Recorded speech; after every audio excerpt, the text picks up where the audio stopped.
président du Conseil national pour la sauvegarde de la patrie, général Tchani, ainsi qu'à l'ensemble du peuple frère du Niger. Que nous remercions tous pour cet accueil très chaleureux et très convivial. Pour la deuxième question, globalement, l'audience qui nous a été accordée par le président du Conseil national pour la sauvegarde de la patrie a porté globalement sur les principales décisions qui ont été prises par leurs excellences le colonel Assimi Goïta et son homologue du Burkina Faso, le capitaine Ibrahim Traoré, après les sanctions de la CEDEAO. Décision mentionnée dans le communiqué conjoint du 31 juillet 2023, notamment la solidarité très forte à l'endroit du peuple nigérien, avec lequel nous partageons à la fois l'histoire et la géographie. Également le refus catégorique pour le Mali ainsi que le Burkina Faso d'exécuter ces sanctions illégales, illégitimes et inhumaines prises contre le peuple nigérien.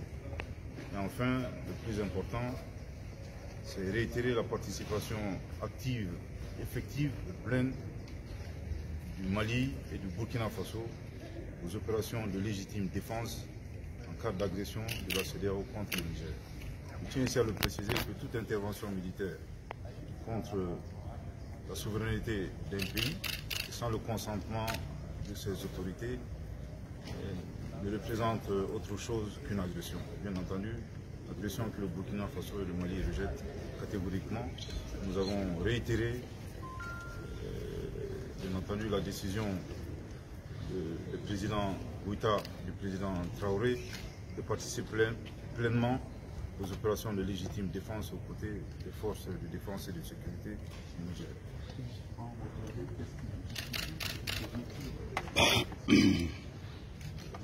Ce sont des décisions mûrement réfléchies. Je tiens ici à rappeler que ça fait plus de 10 ans que le Burkina Faso, le Mali et le Niger gérons les conséquences négatives, conséquences socio-économiques, conséquences sécuritaires, conséquences politiques, conséquences humanitaires de l'aventure hasardeuse de l'OTAN en Libye. Bien entendu, se pose la question, si ça nous a pris 10 ans, accepter encore une autre aventure de la même nature au Niger nous prendrait combien d'années? Je ne sais pas, 20 ans, 30 ans, 40 ans, 50 ans. Une chose est sûre, le président Goïta et le président Traoré ont clairement dit non, non et non. Nous n'accepterons pas d'intervention militaire au Niger. Il en va de notre survie. Bien entendu, les chefs d'État du Mali et du Burkina ont pris la ferme décision de laisser des actifs et non des passifs aux générations futures. Nous sommes à la fin de notre question. Monsieur le ministre, si vous avez un dernier mot.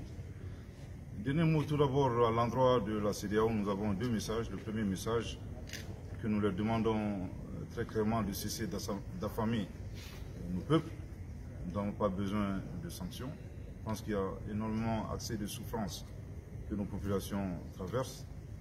Deuxième message, qui est également un message important, nous apprécions bien les ultimatums. Je pense que la CEDEAO se trompe lourdement de destinataire. Il faudra adresser ces ultimatums aux groupes terroristes. Et ça fait 10 ans que nous attendons cela. Je pense que nous serons très heureux une fois que ces ultimatums soient adressés aux groupes terroristes. Ensuite, à l'endroit du peuple frère du Niger, ce sont des moments difficiles.